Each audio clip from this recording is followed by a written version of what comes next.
നമസ്കാരം. അങ്ങനെ പ്രോഗ്രാം നടന്നുകൊണ്ടിരിക്കുന്നതിനിടയിൽ നമുക്ക് കുറേ ഗസ്റ്റുകൾ വരുന്നുണ്ട്. എന്നോടൊപ്പം ഉള്ള സാജൻ പള്ളുരുത്തി, എനിക്ക് ഒത്തിരി ഇഷ്ടമുള്ള കലാകാരൻ. നമസ്കാരം. നമ്മൾ കാണാറുണ്ട്, പക്ഷേ നമ്മൾ ഇടയ്ക്ക് ഇന്റർവ്യൂ ഉണ്ടാകാറുണ്ട്. അതെ അതെ അതെ, ദൃശ്യമാധ്യമങ്ങളിലൂടെയാണ് വിശേഷങ്ങൾ അറിയുന്നത്. നിങ്ങളുടെ പ്രോഗ്രാം ഞാൻ കാണുന്നു, നമ്മുടെ പ്രോഗ്രാം നിങ്ങൾ കാണുന്നു അല്ലേ? കാണുമ്പോൾ ഓർക്കുന്നതിലല്ല, കാണാതിരിക്കുമ്പോൾ ഓർക്കുന്നതിലാണ് സന്തോഷം. നമ്മൾ പരസ്പരം അങ്ങനെ ഓർക്കാറുണ്ട്. തീർച്ചയായിട്ടും ഇടയ്ക്കൊക്കെ ഒരു വിളിയുണ്ട് അല്ലേ? അതെ, നമ്മൾ ഇടയ്ക്ക് വിളിക്കാറുണ്ട്. ഇന്നിപ്പോൾ ഞങ്ങളുടെ പരിപാടിയാണ്. അതെ, ഞങ്ങളെന്ന് പറയുമ്പോൾ അതിനകത്തൊരു വിഭാഗമുണ്ട്. എഴുത്തുകാർ ഒത്തിരി പേരുണ്ട്, സീരിയസ് ആയിട്ട് എഴുതുന്നവരുണ്ട്, കഥകൾ, ചെറുകഥകൾ, കവിതകൾ ഒക്കെ എഴുതുന്നവരുണ്ട്. പക്ഷേ ദൃശ്യമാധ്യമത്തിൽ സ്റ്റേജ് ഷോ പരിപാടിക്ക്, മിനി സ്ക്രീൻ അവാർഡിനൊക്കെ അതിൻ്റെ പിന്നിൽ പ്രവർത്തിക്കുന്ന കുറച്ച് എഴുത്തുകാർ, അതാണ് റൈറ്റൻ, ചിരി എഴുത്തുകാരുടെ കൂട്ടായ്മ. കാര്യം അങ്ങനെ ഒരു വിഭാഗം വേണമെന്ന് തോന്നി. കാര്യം അവരുടെ കാര്യങ്ങൾ, അവരുടെ പ്രശ്നങ്ങൾ, അവർക്കുണ്ടാകുന്ന ചില ബുദ്ധിമുട്ടുകൾ, അവർക്ക് ഇനി കിട്ടേണ്ട പരിഗണനകൾ ഒക്കെ കിട്ടാൻ വേണ്ടിയിട്ടുള്ളൊരു കൂട്ടായ്മയാണ് റൈറ്റ്. അപ്പോൾ അതിൽ ചിരി എഴുത്തുകാരെന്ന് പറയുമ്പോൾ ചിരി മാത്രമല്ല, സീരീസും എഴുതും. പക്ഷേ ചിരി എഴുതാനാണ് കുറച്ചും കൂടി, ഞാനീ പറയണത് പോലെ കരയാനൊരു കാരണവും വേണ്ട ഇല്ലേ? ഒരുപാട് കാരണങ്ങൾ നമുക്ക് ഉണ്ട്, അതുകൊണ്ട് നമ്മൾ കരഞ്ഞു പോകും. ചിരിക്കാൻ സത്യം പറഞ്ഞിട്ടുണ്ടെങ്കിൽ ചെറിയൊരു വട്ടുണ്ടായാൽ മതി, നമ്മളിരുന്ന് ചിരിക്കുമെന്ന് പറഞ്ഞാൽ ഇല്ലേ? പക്ഷെ അങ്ങനെയല്ല. ചിരിപ്പിക്കുക എന്ന് പറഞ്ഞാൽ ഈ കാലഘട്ടത്തിൽ കുറേ പരിപാടി റിസ്ക്കാണ്.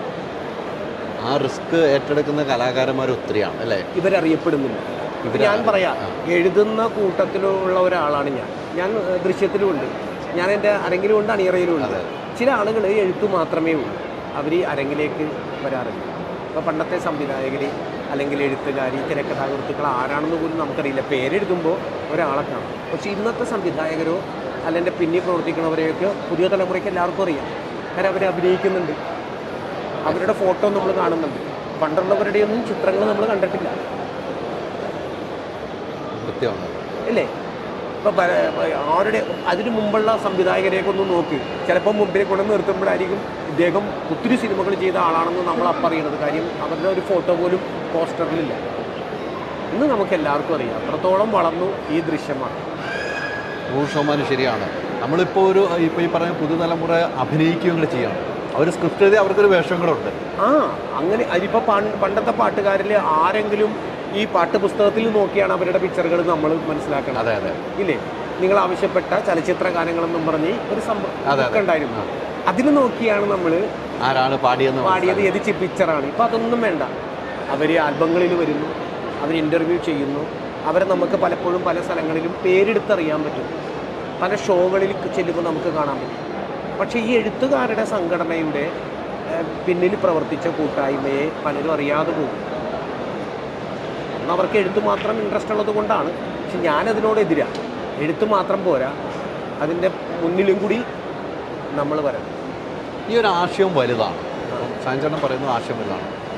നിങ്ങൾ പറഞ്ഞ പോലെ അവർ മുന്നിലൂടെ വരണം. എന്തിനാണ് പിന്നോട്ട് നിൽക്കുന്നതെന്ന് ചിന്തിച്ചിട്ടുണ്ട്?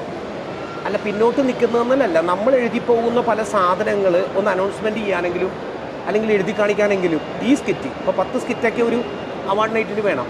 അതിൽ ഇന്നാളാണ് എഴുതിയെന്നുള്ള ഒരു സംഭവമെങ്കിലും അവിടെ നോട്ട് ചെയ്ത് വന്നാൽ പോലും അവരൊന്ന് സ്റ്റേജിൽ കയറ്റാം. അപ്പോഴല്ലേ അവരറിയപ്പെടുള്ളൂ. അവർക്ക് വേറെ മാർഗ്ഗമില്ലല്ലോ. അങ്ങനെ ചെയ്യുന്നില്ല ആരും. അങ്ങനെ ചെയ്യാനുള്ള ഒരു അവസരം ഉണ്ടാകണമെന്നാണ് എൻ്റെ അഭിപ്രായം. തീർച്ചയായിട്ടും അത് ആ അവസരം വേണം. ഇപ്പം സാഞ്ചേട്ടൻ പറയുമ്പോൾ അറിയപ്പെടാനുള്ള, ഞങ്ങളൊക്കെ അതിനകത്ത് കിടന്ന് മറിഞ്ഞത് കൊണ്ടാണ്. ഞാൻ സ്റ്റേജ് ഷോ കുറേ ചെയ്തു, പിന്നെ ദൃശ്യ TV-യിലേക്ക് വന്നു. എൻ്റെ പേരും അതിനോടൊപ്പം സഞ്ചരിക്കുന്നുണ്ട്. ഞാൻ അത്ര അതിനകത്ത് അവിടെ ചെയ്തത് കൊണ്ട് മാത്രം എനിക്ക് ചിലപ്പോൾ തിരിച്ചറിയാതെ പോകുന്നവരുടെ ഒരു മനോവേദന ഭയങ്കരമാണ്. തീർച്ചയായിട്ടും അതെ, തീർച്ചയായിട്ടും. കാരണം നമ്മളത് സങ്കടപ്പെട്ടിരിക്കുന്നത് വെച്ചാൽ നമ്മൾ കുറച്ച് പേര് മാറി നിൽക്കുമ്പോൾ, ആ TV-യിൽ അഭിനയിച്ചവരായിട്ട് മാത്രം ഒന്ന് ഫോട്ടോ എടുക്കുമ്പോൾ നമ്മുടെ ഉള്ളിൽ എടുത്താൽ നമുക്ക് സന്തോഷമല്ല ഇല്ലല്ല. അപ്പോൾ നമ്മൾ അവനെയും കൂടി ചേർത്ത് നിർത്തും.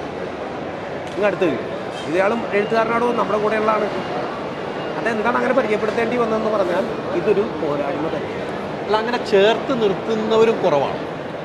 അതെ, അതിനൊരു മനസ്സും കൂടി വേറെ വേണം. അതെ അതെ, ഇന്ന ആളാണ് എഴുതിയെന്ന് പറയാൻ, ഇന്ന ആളാണ് നന്നായി ഇപ്പം മക്കൾ പാസ്സായി, അതെൻ്റെ മോനാ, അവൻ അങ്ങനെയല്ലേന്നാണ്. മറ്റു തോറ്റു പോയി കഴിഞ്ഞാൽ എൻ്റെ മോനാടി, നിൻ്റെ മോനാണെന്നൊക്കെ പറഞ്ഞ് ആ വീട്ടിലുണ്ടാകുന്ന സംഭവമില്ല, അത് തന്നെ ഇതിലുണ്ട്.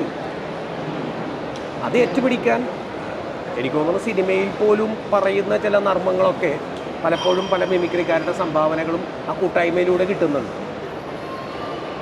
അവിടെ വെച്ച് തന്നെ. അതെ, തീർച്ചയായിട്ടും. നന്നായിട്ട് പിന്നെ അനുകരിക്കുന്ന ഒരാൾക്ക് ഒരുപക്ഷെ ഈ എഴുത്ത് വാസന ഉണ്ടാവില്ല. എഴുതുന്ന വേറൊരാളായിരിക്കും. ചില ആളുകൾ, മിമിക്രിക്കാരിൽ കുറച്ച് പേര് എഴുതുകയും ചെയ്യും, ഇത് പ്രസൻറ്റ് ചെയ്യും. ഞാൻ എൻ്റെ കാലഘട്ടം മുതൽ എൻ്റെ കാര്യങ്ങളെല്ലാം നോക്കിയത് ഞാൻ തന്നെ.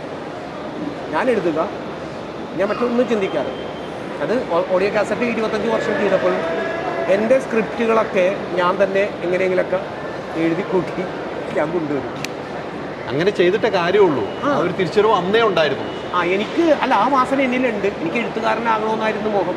പിന്നീട് ഞാൻ മനസ്സിലായത് എഴുത്തുകാരനായാൽ ഞാൻ അവിടെ ഇരുന്ന് എഴുതൽ മാത്രമേ നടക്കുള്ളൂ. പുറത്തു പോലും വരില്ല. പുറത്തു പോലും എന്നെ അറിയപ്പെടാൻ പറ്റും. ഒരു പ്രോഗ്രാം പോലും കിട്ടില്ല. അപ്പോൾ അതൊക്കെ ഇതിൻ്റെ ഒരു പ്രധാന ഘടകം. അങ്ങനത്തെ ഒരു അവസ്ഥയിലാണ് റൈറ്റല്ലി സ്വയം ഇങ്ങനെ ഒരു കൂട്ടായ്മ ഉണ്ടായതും നമുക്കെല്ലാം കൂടി ഒരുമിച്ചൊരു ഇതിൽ വരണം. 40-45 പേരോളം നമ്മൾ മിനിമം അതിനകത്തുണ്ട്. അവരുടേതായ പ്രയാസങ്ങളുണ്ട്. എഴുത്തുകാരെന്ന് പറഞ്ഞാൽ എന്നും എഴുത്തല്ലല്ലോ. ഒരിക്കലും അല്ല. സാമ്പത്തിക ബുദ്ധിമുട്ട് വരാം, നമ്മുടെ ഇൻഷുറൻസ് തുകക്ക് വേണ്ടിയുള്ള പോരാട്ടം വരാം, നമുക്കെന്തെങ്കിലും ഒരു അപകടം ആർക്കെങ്കിലും പറ്റുമ്പോൾ ഈ എണ്ണം കൂടുമ്പോഴാണ് സംഭാവന കുറയണം. അതെ, എണ്ണം കുറവാണെങ്കിൽ സംഭാവന കഠിനമാണ്. മനസ്സിലായി. ഒരു 10-20,000 പേര് നമ്മുടെ ഈ മെമ്പർമാരായിട്ടുണ്ടെന്ന് പറഞ്ഞാൽ നമ്മൾ 100 രൂപ ഇട്ടാൽ മതി, ഒരാൾക്ക് നല്ലൊരു കാര്യം കാണാം. ഇപ്പം ഇവിടെ അതല്ല. ഇവിടെ നമ്മൾ പെട്ടെന്ന് വരുമ്പോൾ നമുക്ക് അതിന് വേണ്ടി ഒരു ഫണ്ട് ഉണ്ടാക്കണം. അതെപ്പോഴും നമ്മൾ കരുതി വെക്കണം. നമ്മുടെ ഇൻഷുറൻസ് തുകക്ക് വേണ്ടി, ഇൻഷുറൻസ് തുക അപകടം വരുമെന്ന് കരുതിയിട്ടല്ല നമ്മൾ വണ്ടി എടുക്കുന്നത്. അപകടം വന്നു പോകുന്നത് അത് ആരോഗ്യപരമായിട്ടും നമുക്കല്ലാതെയും ഒക്കെ പ്രതീക്ഷിക്കും. അങ്ങനത്തെ ഒരു കാലഘട്ടമാണ് ഇപ്പോൾ ഇത്. സായൻ ചേട്ടൻ ഏറ്റവും കൂടുതൽ കയ്യടി വാങ്ങിയിരിക്കുന്ന ചേർത്തുള്ള ഒരു സംഭവം. സ്പീഡിൽ ഞാൻ കുറേ പറഞ്ഞിട്ട് ഇത്തരം സാധനങ്ങൾ എഴുതി വെച്ചിട്ടാണല്ലോ ചെയ്യുന്നത്. എഴുതി ആദ്യം എൻ്റെ ഒരു സ്വഭാവം എന്ന് പറയുന്നത്, ഞാൻ ആദ്യം ഒന്ന് എഴുതും, അത് എനിക്ക് തൃപ്തിമാണ്. പിന്നെ ഞാനത് എൻ്റെ വേണ്ടപ്പെട്ട സുഹൃത്തുക്കളോട് ഞാനത് എനിക്ക് സമയം കിട്ടുമ്പോൾ സംസാരിക്കും. അതോടുകൂടി പിന്നെ പതിഞ്ഞു പോസ്റ്ററായി. പിന്നെ നമ്മളൊരു താളമുണ്ട് ഇതിന്. അപ്പം ഞാൻ ഇത്രയും പേരുടെ എൻ്റെ കൂട്ടുകാരുടെ മൊബൈൽ നമ്പർ ഓർത്തിരിക്കണമെന്നുണ്ടെങ്കിൽ അത് എൻ്റെ മനസ്സിൽ ഞാൻ വീഡിയോ ഇട്ടേക്കണേ, അതൊരു താളത്തിൽ ഇട്ടേക്കണേ. അപ്പോൾ പഴയ സംഭവങ്ങളാണെങ്കിൽ പോലും എന്നോട് ചോദിക്കുമ്പോൾ എനിക്കതിന് തുടക്കം കിട്ടിയാൽ മതി. പിന്നെ നമ്മളിങ്ങനെ ചരട് പോലെ ഇങ്ങനെ വലിച്ചു വിടും. അതൊരു മെമ്മറിയാണ്. അതിനൊരു താളവും, അതിനത്യാവശ്യം ഒരു വായനയും. ഇത് മസ്റ്റാണ്. പദസമ്പത്ത് നമുക്കുണ്ടാകണമെന്നുണ്ടെങ്കിൽ പെട്ടെന്നുണ്ടാകില്ല. നമ്മൾ നേരത്തെ നമ്മൾ വന്ന വഴികൾ, നമ്മുടെ പഠന വഴികൾ, എടുത്ത വിഷയങ്ങൾ, ഗഗനമായ നമ്മുടെ ബുക്ക് വായന, അതിൻ്റെ പിന്നിലൊക്കെ അത് ഉണ്ട്. അപ്പോൾ ആ ഒരു സാധനമാണ് എന്നെ അതിലേക്ക് എത്തിച്ചത്. ഇപ്പോൾ ഇവിടെ വന്നു കഴിഞ്ഞാൽ നമുക്ക് ഒത്തിരി ആളുകളെ കണ്ടല്ലേ കാസർഗോഡ്.